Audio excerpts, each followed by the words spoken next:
In this video I will show you how to level up your druid in under 2 hours to max level and max renown. We will start with the skill rotation and end with the best quest paths and a brief overview of which dungeons give you the most value early on, mixed with some general tips to prevent costly mistakes.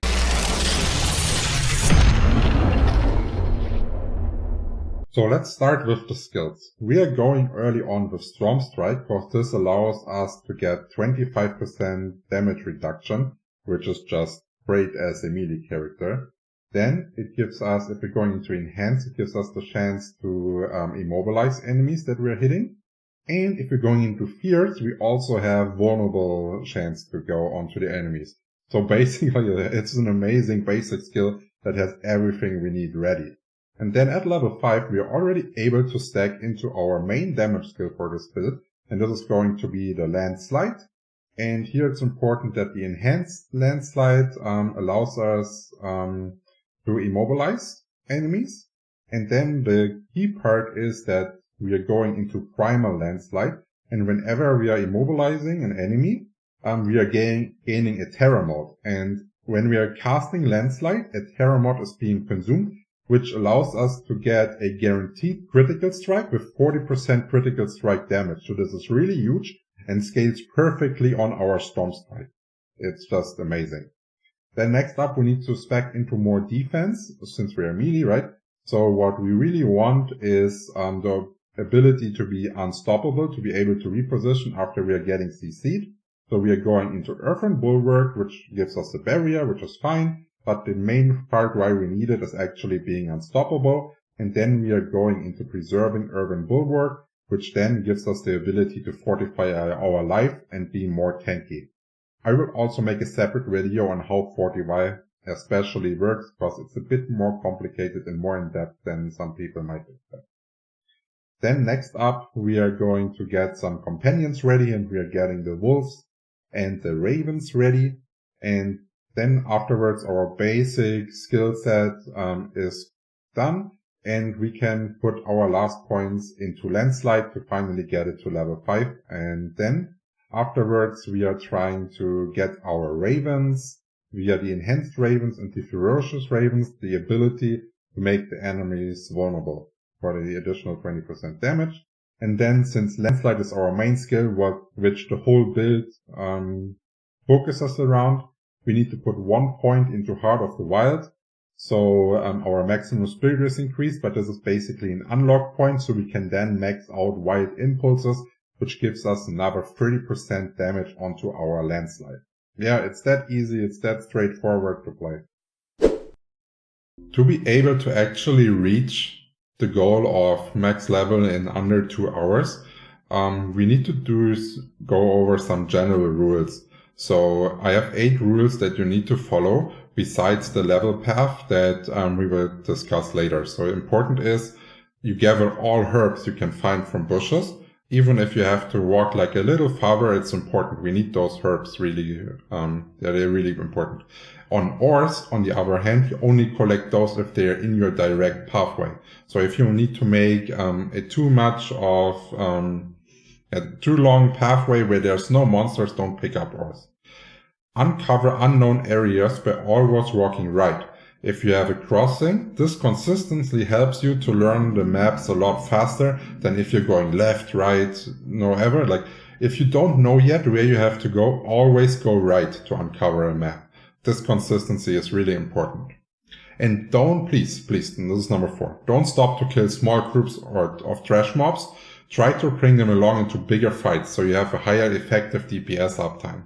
So no small mobs killing, try to group them with elites and kill them this way. If you're not able to switch gears while walking, do it only after dungeon completion to not interrupt your game flow. This is really important.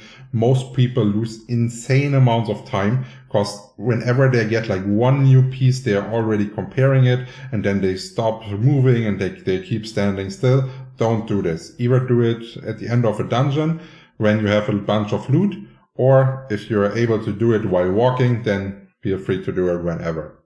And then number 6. At level 10, you need to go to the main city, Kaya Rush, and upgrade your potion at the Alchemist. So this is really important because this will give you more health. And at level 20, you go there again and upgrade your potion. And what's also important is don't forget to collect your renown rewards.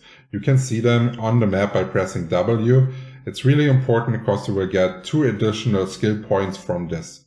This is also why the cheat sheet is going up to level 22 and not to level 20.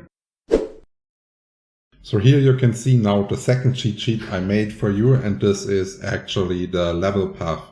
And this path is unique because it will get you to level 20 in less than 2 hours, and you will have more than 900 renown, so you're getting the 2 additional skill points, which is, I think, one of the best ways to do it, because this allows you to have way more freedom in testing and stuff. So let's go over it really quickly. The map basically has numbers on it. You just follow the numbers, which is pretty easy. If I have a circle right here, this means you actually have to go to the circle to uncover the area to get the renown. And wherever you see the E is an event. So whenever you pass by a spot where there is an E, you can do the event or look for it. Or if you're close, you can look for it. So events is something you should always take. And something else that you should always do is actually have an EXP pot up running from the Alchemist. And the Alchemist is here in the main town on this bubble right there. So always have it up. The pots give you 5% additional experience. And of course, if you're doing this level guide with more players, this is also better because group play gives you additional experience as well. So now let's go for it. So we are starting right here. There's instantly an event and an altar. You take both. Then at 2, you're taking the next altar. Then you move all the way down here. And at number 3, you're taking the waypoint. And there's also a quest. This quest leads you all the way up to level 4 right here, where you can then finish the quest. And then you can go to 5 and finish the dungeon. Then you do the next dungeon at 6. Then at level 7, we are having an event, an altar and a dungeon. So you complete all of those.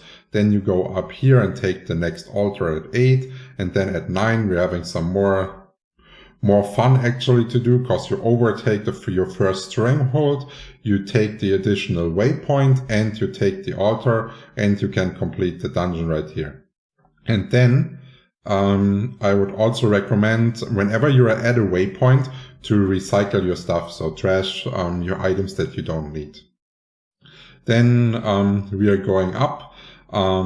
If you're feeling really frisky, you can do a little check here and also grab the event. Then you go over here, you take the red circle, then you walk right there to number 10 and take the altar. And then you move back to number 11, you finish this dungeon, then you finish dungeon number 12 right here. Then you do dungeon number 13. Then you do dungeon number 14, and while you're walking from 13 to 14, you can check the event. You could also go from 12 to check event 13, 14. Like whenever you're close to an event, it's worth checking for it. Then right here in the circle, it's important that you uncover this area. And then at level 15, at the waypoint, you get 2 additional quests, and you can take this altar right here. Then you go back to level 16. On the way, of course, you're going to check for the event. Then at 16, you're grabbing the altar. Then at 17, it's important that you firstly finish the quest and secondly uncover the red circle right here for the renown. And as always, check for the event. And then at 18, you take the altar and finish the dungeon. And then at 19, you take the event, and also important, the campfire for extra experience. And then at level 20, you can walk past the event. You finish the quest right there. Then you move a little down here, take the altar. Then you go to the right, you take this altar. And then at 23, you can finish the dungeon, take another altar. And at 24, you finish the quest and dungeon, and you're all set. And you should be level 20 with more than 900 renown. And yeah, it's really that simple. And if you want to see this guide played, I will be streaming everything on hardcore, so you can feel free to drop by Twitch and just ask any questions that you have. And yeah, would be nice meeting you. Cheers, guys. I really hope you enjoyed this in-depth guide for the best level up strategies. And if this is not your class, I have made guides for all 5 classes. So check one of those videos right here and enjoy the class you like the most. Or maybe if you want to test out multiple classes, this is the best way to do it. Cheers.